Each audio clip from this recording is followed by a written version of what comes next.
Hi everyone. Today I'll be talking about episode 4 of Gundam The Witch from Mercury, titled Unseen Trap. And sorry to late introduction. I'm Echoes and I'm a VTuber. I'm currently reacting to Gundam Witch from Mercury. So we start off with another recap, mostly with the fight against Guel. And what's interesting about whenever they recap is they always reanimate certain scenes a little bit differently. Don't know if you guys noticed that. And then we get back to the proposal scene. And the funny thing is that you see Suletta awkward expression is like, what? It's so funny. And then the dueling council is entertained, and then her like everyone is kind of like shocked by everything, which is hilarious. And then the Earthians are quite happy too.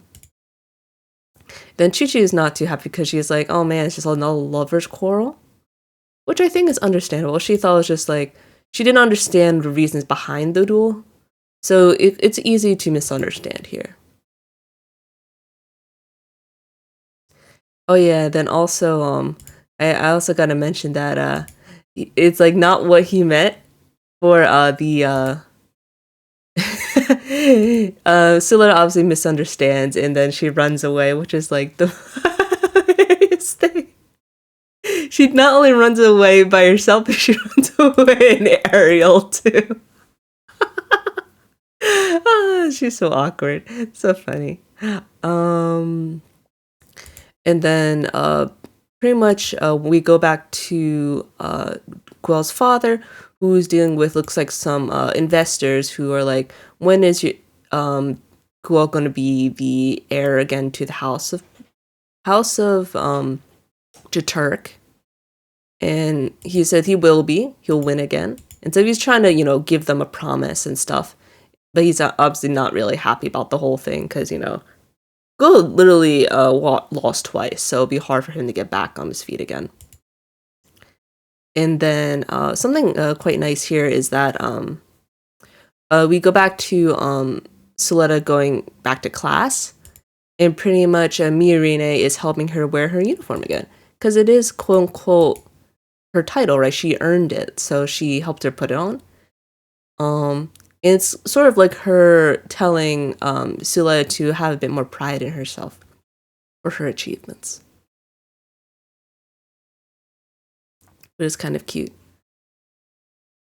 And then you also see the girls questioning Suletta, and then Guel pretty much goes through the result of the duel, which is he apologizes to Miorine for everything.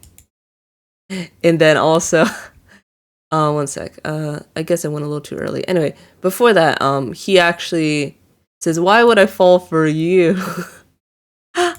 It's so funny. And she's like, huh? Just you wait. Yeah. So the funny thing is that pretty much just confirms that Guel's a tsundere.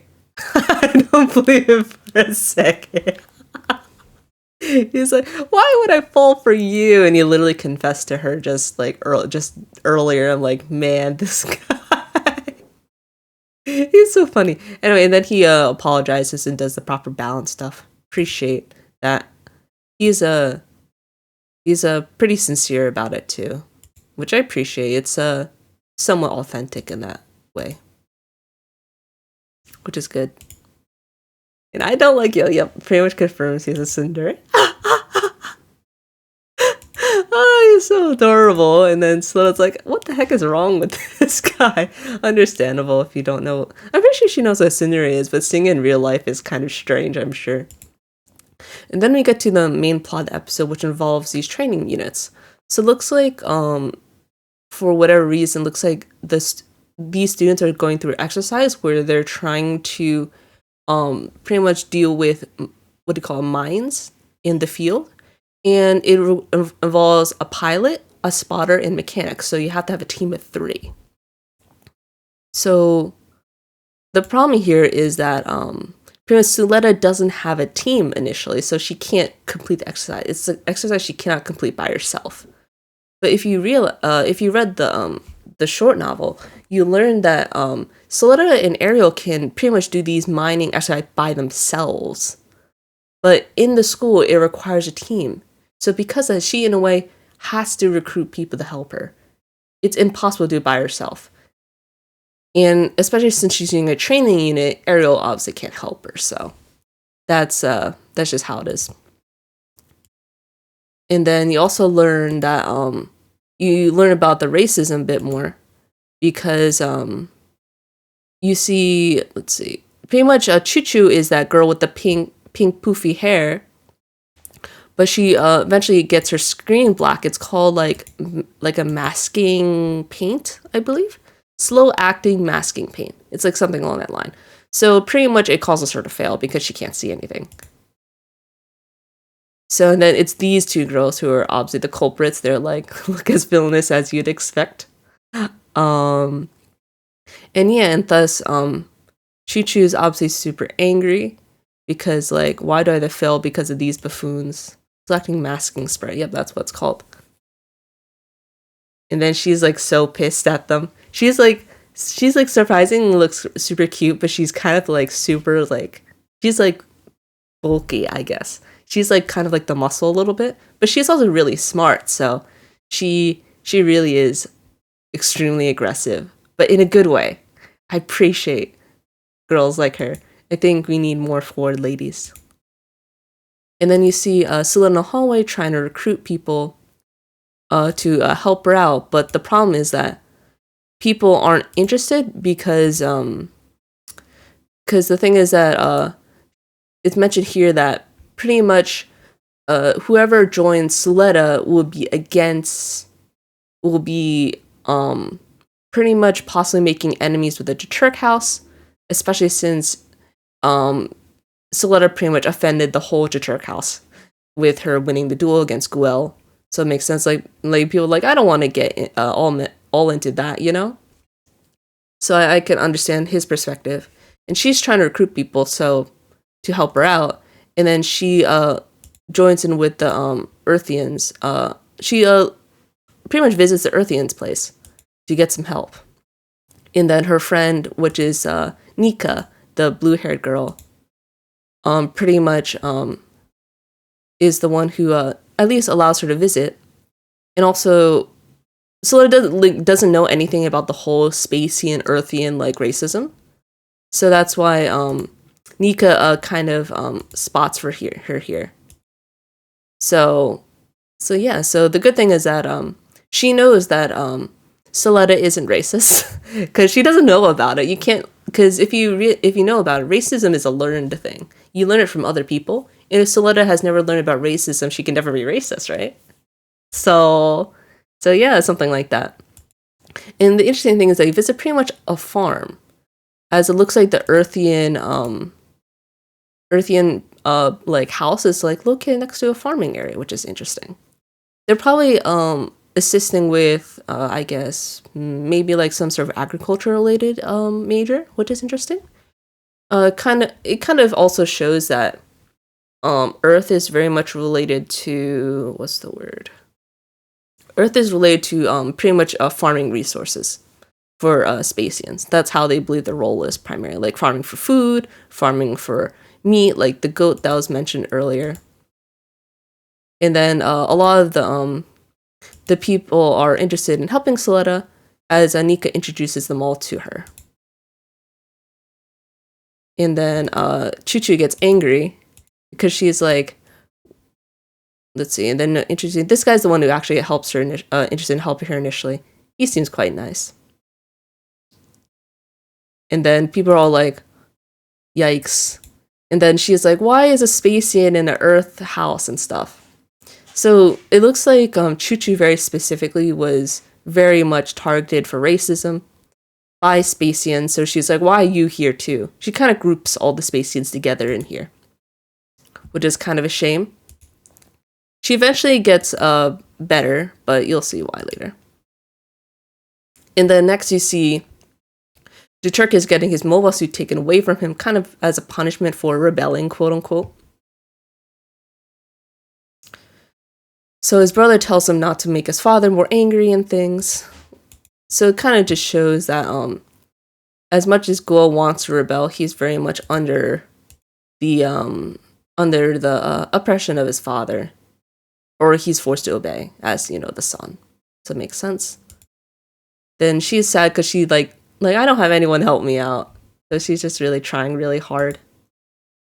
So this dude is trying to recruit her as well. He's trying to help her out, honestly.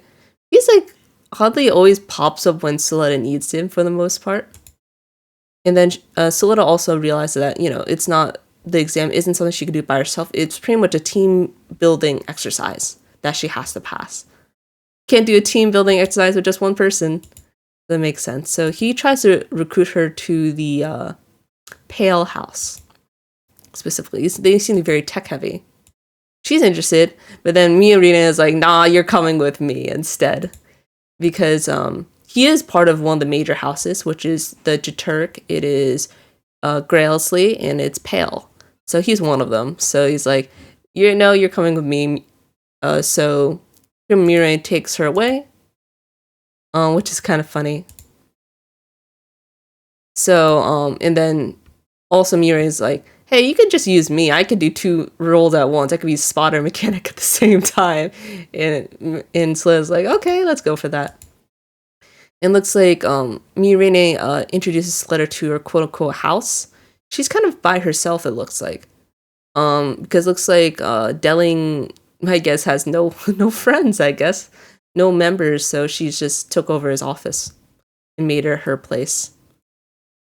Sees all that greenery is just very much her trying to replicate Earth, and also shows her mother's influence as well, especially with her growing tomatoes and like plants and things. Really shows off her like the gardening aspect, and also links it to Utena in that way, with the whole thing with gardening too.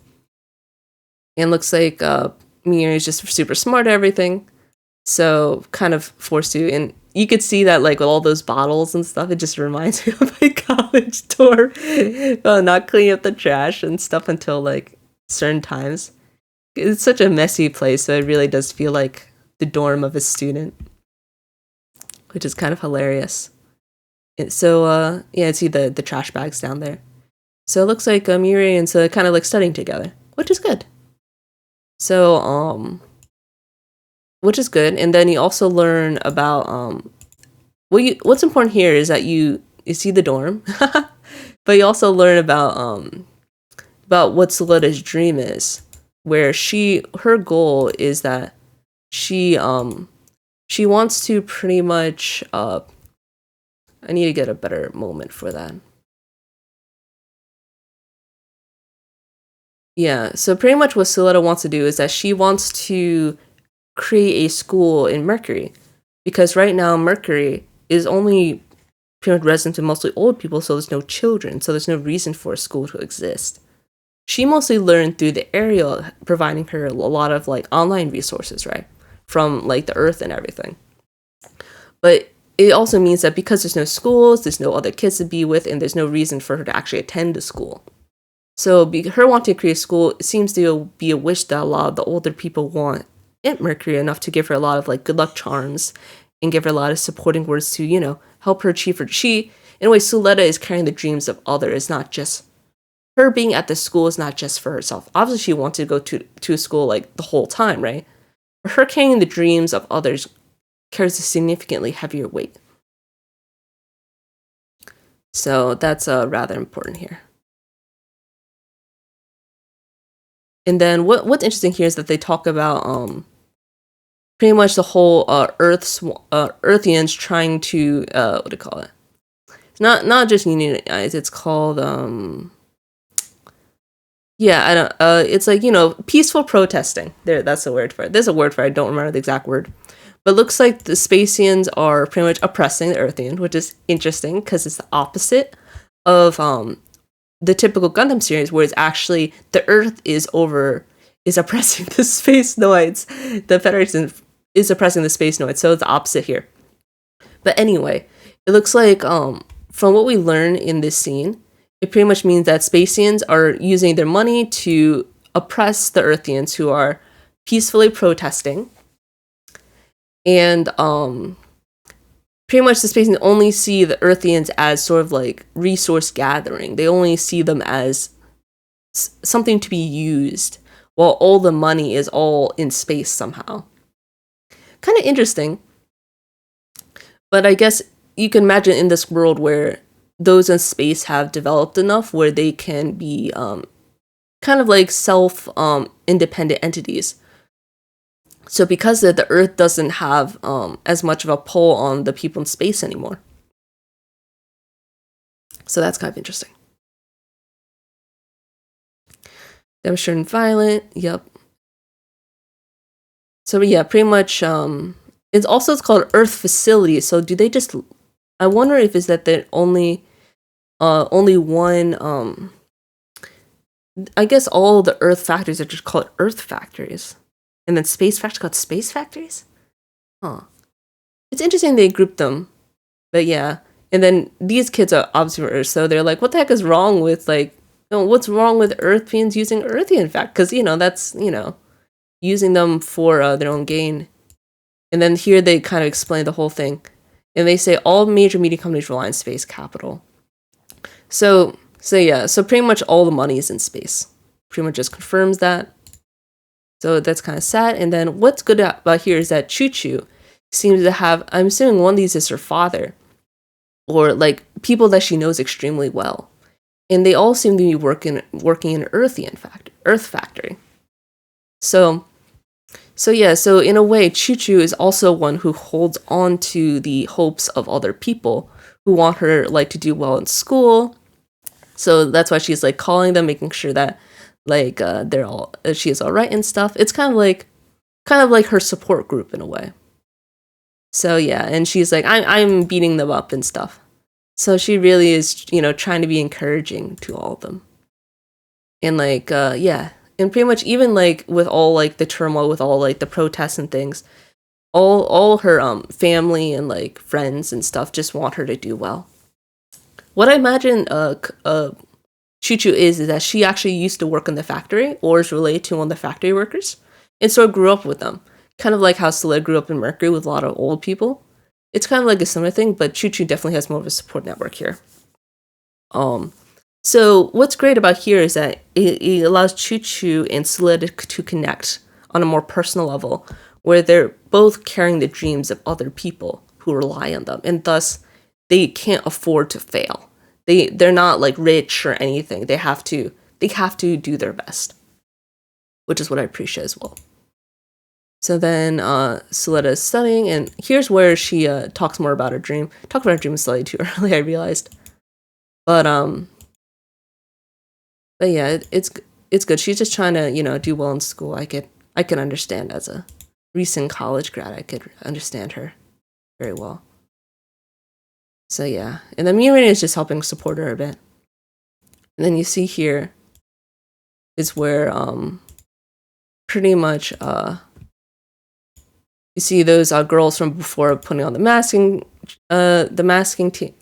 paint spray because they're just being assholes. So that's their problem.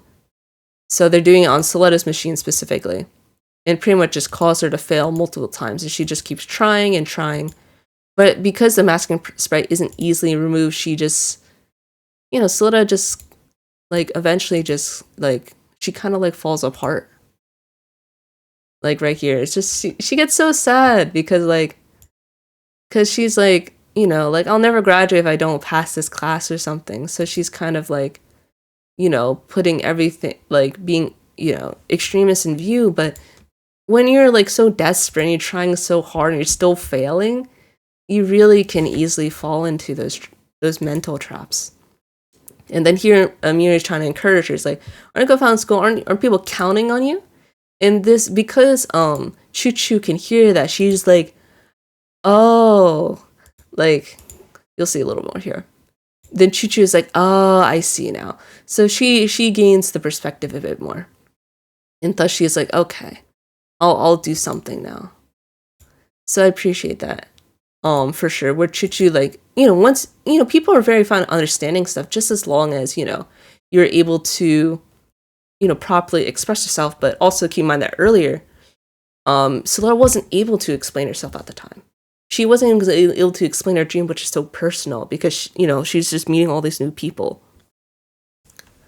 But yeah. Anyway, you see the girls are laughing, and they're obviously the culprits. And she's like, oh, it's those girls again. And she's like, oh, she's messing them up. Oh, yeah, and I love Chuchu's face here. She is so scary. I love it. And she literally punches them. They deserve it 100%. They're just being jerks the entire time. So, yeah, and then pretty much they all try to intervene in the fight and stuff. Which is understandable. And then Suletta gets punched. And then Chuchu punches her harder, which is great. So yeah, it all ends up working out somehow. So it looks like Suletta will have to take the test again. But instead, because it looks like Suletta got punched for whatever reason, it looks like Chuchu is going to be helping out, which is good. Because I think, from what I know, Chuchu is probably like the spotter or mechanic or whatever. So it's all your fault. Yeah, they have like a good like dynamic here. But what's great though is that the Earthian people were able to let off some steam, because much needed steam, because all those like girls are acting like jerks before. But it looks like Chuchu is able to warm up, and then Nika's like, "You better do this." It's like that scary, but it's like you're smiling, but you're also angry, and you're like, "You gotta do this. I am counting on you." And then he's like, whatever. Yeah, it's kind of cute. Where Suletta, oh yeah, and then let's see. Oh yeah, she actually didn't know the girl's name, and she's pretty much Suletta calls Chuchu Chuchu senpai, and she's like, you should speak up a bit more. So you could tell that this girl, she's a generally nice person. She just really has had a bad brush with racism. So I can't really blame her. I feel like her and Nika are going to be very much embroiled in the Earthian conflict eventually. And yeah, that's the end of the episode. So not too much crazy stuff going on this episode. It's pretty much more about being able to learn more about the side characters and how Suletta is like wanting to, learn more about other people, learning about other people's situations and everything. Pretty sure she'll learn a lot more of that. The more she learns about the Earthian people, the more she'll understand their conflicts and what upsets them and everything, and how they're kind of suffering as well because of Earthian Spacian oppression. And what's interesting here is that the next episode title is called let's see, Reflection of an Icy Eye. I don't really know what that's going to be about. I'm wondering if it's because of what's the word? I wonder if it's supposed to reflect someone. I wonder if it's going to be the adults who are going to have that quote-unquote reflection, or someone else. Just someone who has some sort of cold gaze is the feeling I get. Anyway, but hard to gauge what's going to happen next episode, and yeah. Hope you guys enjoyed listening to me talk. Not too eventful of an episode, but we did get some important tidbits today, which was really good. All right, take care.